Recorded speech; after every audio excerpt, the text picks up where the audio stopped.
예, 반갑습니다. 바른미래당 정책위원을 맡고 있는 최희배 의원입니다.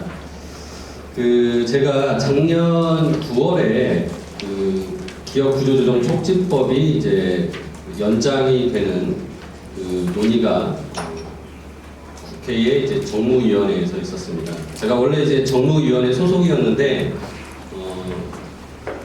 후반기에 이제 상임위원회를 정무위원회에서 법사위원회로 옮겼습니다. 이제 주로 관심을 가지고 많은 일을 했던 게 이제 재벌개혁 관련된 부분이었고, 그 과정에서 상법 개정을 통한 이제 기업의 지배구조 개선 방안이 이제 제가 법안을 상법 개정안을 내놓고 있었기 때문에 후반기에는 법사위에 가서 상법 개정을 추진해보자라는 이제 의도를 가지고 법사위로 옮겼습니다. 그래서 제가 정무위를 빈 사이에 정무위에서 갑자기 기업 구조조정 촉진법을 재연장하겠다, 심지어는 그걸 이제 상시화하겠다라는 논의까지 진행이 됐었는데, 당시에 이제 저는 이제 지금 20대 국회고요, 이제 19대 국회 때, 지금 4년 전에 기업 구조조정 촉진법을 이제 연장을 하면서 당시에 기업 구조조정 촉진법과 채무자회상법, 여기 통합도산법이라고 많이 하는데요. 이 두 법률 간의 간격을 좁혀놓고 그렇게 운영을 3년간 더 해보다가 그게 간격이 좁혀지면 이제 이 두 가지를 통합을 하자. 그래서 기업 구조조정 촉진법이라는 것을 한마디로 없애고 이제 채무자회생법을 중심으로, 법원 중심으로 가자라는 게 논의가 있었습니다.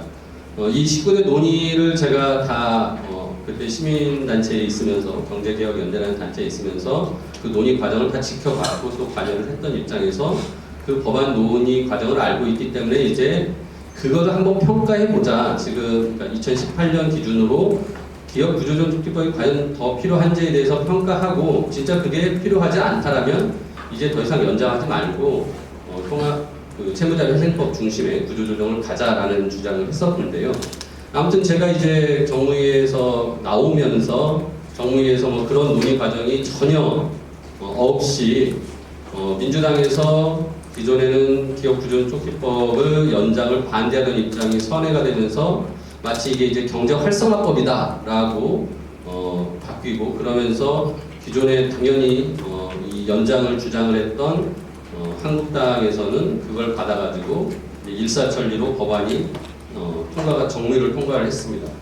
그래서 이제 당시에 제가 이거를 아주 잠깐만 연장을 해야 된다, 이렇게 그러니까 상시화하면 안 된다, 그리고 정무위에서 5년을 연장을 하는 것을 제가 최소한 3년으로 줄여야 된다라고 했는데, 이제 그런 논의를 하면서 여야간 당시에 이제 합의문을 썼습니다. 뭐냐면은 기업 구조조정 촉진법은 그냥 5년으로 통과를 하되, 대신 채무자회생법에다가 오늘 논의되었던 DIB 금융 관련해서 회생 절차가 진행될 때 신규 자금에 대해서 우선 변제권을 주는 것과 마찬가지로 파산 절차가 진행될 때도 신규 자금에 대해서 우선 변제권을 주는 것으로 개정을 하자.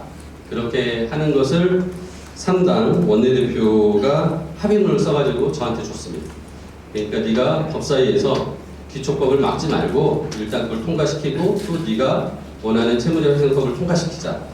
제가 이제 이걸 믿고 법안을 내고 논의를 시작했는데, 이게 정치라는 게 이 당시에 사인을 했던 원내대표가 임기가 끝나서 나가고 새로운 원내대표가 오니까 내가 사인한 건 아니다 라고 하면서 논의가 더 이상 진행이 안 되고, 그래서 이제 법사위에서 지금 채무자회생법에 대해서 제가 계속 이런 합의에 근거를 해서 논의 자체라도 해야 된다 해서 2번을 논의를 했습니다. 근데 이제 이렇게 진행되는 과정이 왜 그랬냐? 저는 이제 우리가 기업 구조조정 촉진법이 언제 만들어졌는지는 뭐 다 아실 겁니다. IMF 외환위기가 되면서 98년도에 만들어졌고, 당시에도 이제 이 법이 한시법으로 임시적인 제도로 만들어졌던 것인데, 뭐 이게 연장을 하다가 또 한때는 진짜 연장을 안 해서 없었다가 다시 또 부활시키고, 뭐 이런 과정을 거치면서 근 20년간을 이 법이 유지가 되어 왔습니다.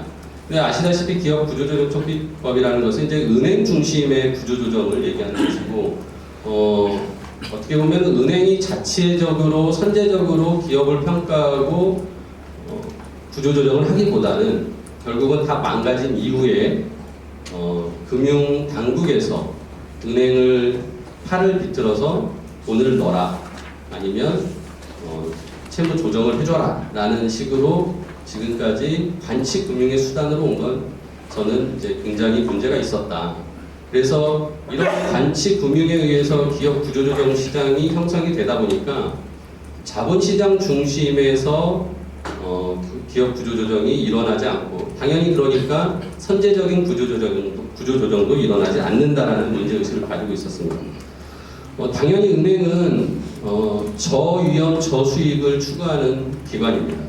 따라서 구조조정이라는 고위험 고수익을 추구하는 그 시스템에 적합하지 않은 금융기관인 거죠. 근데도 지금까지 그런 역할을 해오게 만든 것이 관치였고 이제 이거를 극복해서 이게 시장 중심에서 고위험 고수익을 얻으려고 하는 진짜 앞에서 쭉 발제하면서 말씀드렸던 여러 가지 자본시장의 마켓 플레이어들이 직접 들어가서 그 역할을 해야 된다고 생각합니다. 그래서 이제 은행같이 보수적이지 않은 오히려 위험을 쫓는 위험 자본이 그 역할을 하게 만들기 위해서는 법률적으로 제도적으로 무엇이 보완되어야 되는가 고민을 했을 때 앞서 말씀하신 것처럼 이제 그 미국이나 유엔에서도 권고한 것 같이 이게 회생 절차가 진행 중에는 신규 자금에 대해서 우선 변제권을 갖도록 2009년에 채무자 회생법이 개정이 됐습니다. 그 법이 개정이 될 때 회생 절차 진행뿐만 아니라 파산 절차로 진행이 될 때도 신규 자금에 대해서 우선 변제권을 갖도록 하자는 개정안을 정부가 냈었습니다. 하지만 법안 논의 과정에서 기재부의 반대로 제가 알기로는 기재부의 반대로 당시에 파산 절차가 진행될 때는 그렇게 신규 자금에 대해서 우선 변제 주는 것을 그러니까 하는 것을 뺐습니다. 그래서 이제 법안이 개정이 되니까 솔직히 이제 회생 절차가 계속 진행 중이다라는 과정 속에서 과연 새로운 신규 자금을 넣은 금융기관이 우선 변제권이 실효적인 필요성이 있는가라고 봤을 때는 별로 없다라는 거죠. 아직 회생 절차가 진행 중이고 그게 진짜 정상화가 돼버린다면 그 이후에는 특별하게 우선 변제권을 가질 필요가 없는 겁니다. 따라서 오히려 신규 자금을 넣는 금융기관 입장에서는 회사가 망가져서 파산 절차가 진행될 때 나를 어떻게 더 보호할 수 있느냐에 대한 것이 더 중요하고 따라서 그 당시 그 파산 절차할 때 이제 신규 자금에 대한 우선 변제권을 갖도록 해야 되는데 이제 그 부분이 빠져 있어서 제가 이제 그거를 작년 10월에 개정안을 냈고 법사위에서 2차례 논의를 했습니다. 당시에 이제 그 여러 관계 부처의 의견을 듣습니다. 회생 법원에 대해서 또 이제 이러한 법 개정안에 대해서 의견을 묻고 또 당연히 또 이제 이게 법무부 소관 법안이기 때문에 법무부에서 의견을 받고 하는데요. 그 과정 속에서 이제 고용노동부가 의견을 냈습니다. 신규 자금에 대한 우선 변제권이 임금 채권보다 우선한다라는 제가 그 개정안을 냈기 때문에 임금 채권을 담당하는 노동자를 보호해야 되는 노동부 입장에서는 이 부분이 굉장히 이제 임금 채권, 그러니까 노동자들의 생존권을 침해할 우려가 있다라는 것이고 노동자 입장에선 이미 자신이 노동을 제공한 후에 사후적으로 받는 채권이 체불될 경우에 그것을 보호받지 못한다면 그거야말로 이제 가장 아까 말씀드린 생존권의 이런 등등의 문제로 노동시장이 더 나빠질 것이다 라고 하면서 이제 그 부분에 대해서 반대 의견을 냈습니다. 그래서 2차례 법사위의 법안 소위에서 논의하는 과정에서 노동부의 그런 반대 의견 때문에 조율을 하다가 조율이 실패해서 법안이 지금 아직도 계류 중인 상황이 있습니다. 근데 이제 제가 실무적인 설명들을 이제 많이 했습니다. 신규 자금이 그러니까 회생 절차가 진행될 때를 보면은 앞에서 발제에서도 말씀하셨지만 회생 절차가 돌입된 이후에 신규 자금이 들어가는 것이 아니라 신규 자금, DIB 금융을 하려고 하는 금융기관이 처음부터 회생 절차에 대한 계획을 같이 짭니다. 그러니까 이 회사가 지금 재무적인 공경에 빠져 있기 때문에 신규 자금이 필요하고 여기가 회생 가능성이 있기 때문에 나랑 같이 돈을 태워서 정상화 절차를 밟으면 내가 수익을 얻을 수 있다라고 판단이 돼서 같이 들어가서 계획을 짜는 겁니다. 그 계획서를 다 회생 계획 절차를 만들어서 법원에 가서 제출하면 이제 법원에서 그걸 판단해서 이제 허가를 해주는 거죠. 그러니까 이 과정에서 이미 금융기관은 자기가 이 회사를 정상화시키기 위해서 어떤 만큼의 돈을 넣어야 되고 기존에 체불됐던 임금 채권이나 연체됐던 조세 채권을 대부분 다 갚습니다.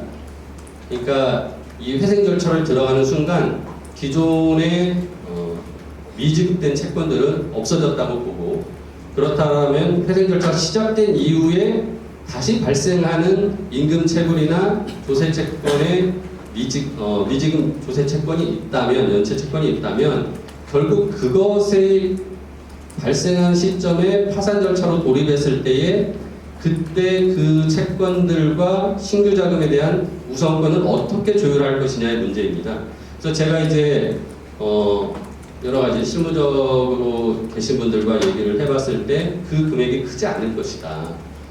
과거 거를 이미 다 털고 왔기 때문에 회생 절차 진행 중에서 그렇게 신규로 임금체불과 조세채권 미지급이 발생하는 경우는 많지 않을 것이기 때문에 그 부분에 대해서는 충분히 그 우선 순위에 대해서 신규 자금보다 좀 먼저 주든지 아니면 또는 같은 동순위로 줘서 오히려 지금 법을 통과시킨 것이 낫지 않겠냐라는 의견을 또 주셔서 제가 이제 이번 달이 이제 거의 제가 보기에는 이 법안을 논의할 수 있는 마지막 기회라고 생각을 하고 지금 그거를 노동부, 고용노동부와 조율을 하려고 합니다. 그래서 저는 현재 그 제가 개정안을 낸 것을 보면 절차적 비용에 대해서는 먼저 문제를 하고 두 번째로 신규 자금에 대해서 우선 변제를 하는 것을 최소한 임금 채권과는 동순위를 하거나 아니면 임금 채권이 그렇게 크지 않다라고 생각이 되기 때문에 그것은 그냥 우선순위를 인정을 해주고 하는 것이 오히려 이 법을 통과시키는데 현실적인 타협안이 될 수 있겠다라고 생각을 하고 있습니다. 그래서 제가 지금 이번 달에 아마 다음 주나 다다음 주에 또 법안 소위가 한번 열릴 가능성이 있는데 그때 이제 그렇게 논의를 해서 진행을 하려고 하고 만일 이 법이 통과가 된다면 저는 굉장히 그 시장에서 자본시장을 통한 구조조정 그리고 그 구조조정이 다 망가진 이유가 아니라 진짜 선제적인 구조조정이 될 것으로 기대를 하고 그런 효과를 좀 꼭 한번 만들어 보려고 제도 개선을 추진하고 있습니다. 그리고 이제 참고로 제가 작년에 이 기업 구조조정 촉진법을 연장을 하면서 주요한 또 핵심적인 내용 중에 하나가 기존에는 500억 이상의 기업에 대해서 기업 구조조정 촉진법을 적용을 했는데 그것을 낮췄습니다. 한마디로 그 제한을 없앴죠. 그렇게 했더니 제가 이제 어저께 금융위에서 금감원을 통해서 자료를 받았습니다. 우리 결제하신 분은 자료가 없어서 아마 이걸 이제 그냥 2017년, 16년 걸로 아마 마지막 쓰셨는데 제가 작년 기업 구조조정 촉진법 적용 이후에 기업이 몇 개나 되냐 했더니 26개라고 합니다. 그 중에서 500억 원 미만인 게 24개입니다. 그러니까 2개만 500억 원 이상이었던 거고 그러니까 결국 더 작은 소기업과 중소기업, 중기업 쪽에 구조조정에 그나마 기업 구조조정법이 아직은 유효하지 않냐라는 것을 좀 실증적으로 보여주고 있다고 생각을 하고요. 결국은 이제 금액이 더 큰 기업들은 500원 이상은 2개밖에 안 나온 걸 봐서는 제가 보는 뭐 경기 상황이 좋은 것은 아니지만 오히려 큰 쪽은 아까 전에 정책금융이 이 DIB 금융의 현재 마중 역할을 하면서 적극적으로 역할을 하고 있습니다. 그 중에 한 기관이 이제 우리 이 세미나 1차 세미나에서 발표했던 유암코의 그때 본부장님 오셨던데 유암코가 또 그 역할을 하고 있습니다. 그래서 현재 정부의 정책금융과 유암코 같은 그런 기관들이 시장에서 큰 기업들에 대한 DIP 금융 역할을 많이 하고 있고, 그것이 어떻게 보면은 시장을 현재 형성하는 과정에서 큰 역할을 하고 잘 나가고 있다. 그럼에도 불구하고 제가 낸 개정안을 통과시킴으로써 오히려 더 많은 자본시장의 플레이어들이 들어올 수 있게 하고, 그걸 통해서 좀 더 선제적인 구조조정이 이루어질 수 있도록 해야 된다는 생각을 합니다. 그래서 아무튼 뭐 저는 이제 국회에서 입법기관에서 결국은 시장의 보다 기능을 잘 만들어내기 위한 그런 제도적 보완을 위해서 지금 좀 노력을 하고 있고요. 그 과정에서는 뭐 계속적으로 이렇게 시장과 소통을 하면서 그 부분에 대한 의견들을 이제 반영해 나가고 있습니다. 오늘 이 자리에 이제 온 김에 제가 뭐 여기 오늘 증권학회에서 많이 주최를 했기 때문에 우리 교수님들이 많이 계실지는 알겠지만은 이게 이제 단지 재무 쪽에 있는 교수님들뿐만 아니라 좀 법학 쪽에 있는 교수님들도 이런 부분에 좀 관심을 가질 수 있도록 하는 기회를 좀 만들어야 된다는 생각을 하고요. 아무튼 또 그런 부분에서 우리 회생법원에서 좋은 그 사례들을 만들어주면 굉장히 연구도 많이 되면서 이게 시장에 또 좋은 효과를 줄 거라고 기대합니다. 그래서 오늘 또 굉장히 의미 있는 자리라고 생각하고 제 말씀을 여기까지 드리겠습니다. 감사합니다.